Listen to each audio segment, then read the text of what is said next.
I want to be honest about something before I start. Unfictional stories. I almost didn't Sooner or write later, this, it happens not because to everyone. it's difficult to talk about. These are the letters but because no one written down, expected to it write. sounds like exactly the kind of story people make up. A dead man's apartment. A smell that comes and goes. I know how it sounds, but I've been sitting with this for 2 years, and I need it to be somewhere other than my own head. I bought the apartment in November. 3rd floor, older building. The kind with thick walls and high ceilings and a lift that works approximately 70% of the time. The previous owner had died there. The estate agent told me this up front, which I appreciated. Heart attack, in his sleep, 71 years old. His name was Mr. Benedek. He had lived there for 34 years. I am not a superstitious person. I am an accountant. I bought the apartment because the price was good, and the light was good, and the bones of the place were solid, and the fact that an elderly man had died peacefully in his bedroom did not strike me as a reason to look elsewhere. People die in apartments. That's one of the things apartments are for. I moved in on the 1st of December and spent 2 weeks painting and assembling furniture and learning which floorboards creaked and generally making the place mine. It felt fine. It felt like a home. I slept well from the first night. The smell started in January. I noticed it on a Tuesday evening. I'd come home from work, made dinner, was sitting on the couch reading, and there it was.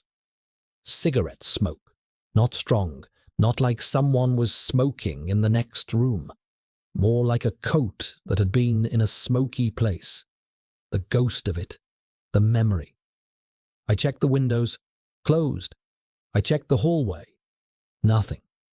I knocked on the neighbour's door, an older woman named Mrs. Varga, and asked if she or anyone nearby smoked. She looked at me with mild offence and said no, she most certainly did not. I went back inside. The smell was gone. I opened all the windows anyway and didn't think about it again for 2 weeks. Then it came back. Same quality, same faint, specific smell. Not fresh smoke, not stale smoke, something in between. Somewhere in the apartment, but nowhere in particular.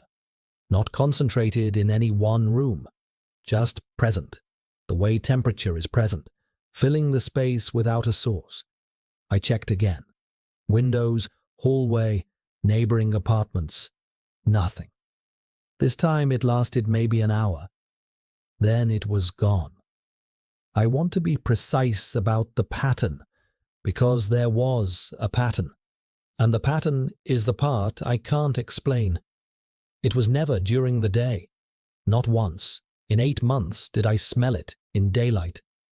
It came in the evenings, always after dark, usually late, usually when I was alone and the apartment was quiet. It came maybe once every 2 or 3 weeks. It never announced itself. I would simply become aware of it, the way you become aware of music from another room. Not a beginning, just a sudden presence. And it was never unpleasant. That's the thing I keep coming back to. Cigarette smoke should be unpleasant. I've never smoked, I don't like the smell, and yet this particular smell was, I don't have a better word for it, companionable. Like sitting in a room with someone who is comfortable and quiet and not demanding anything from you.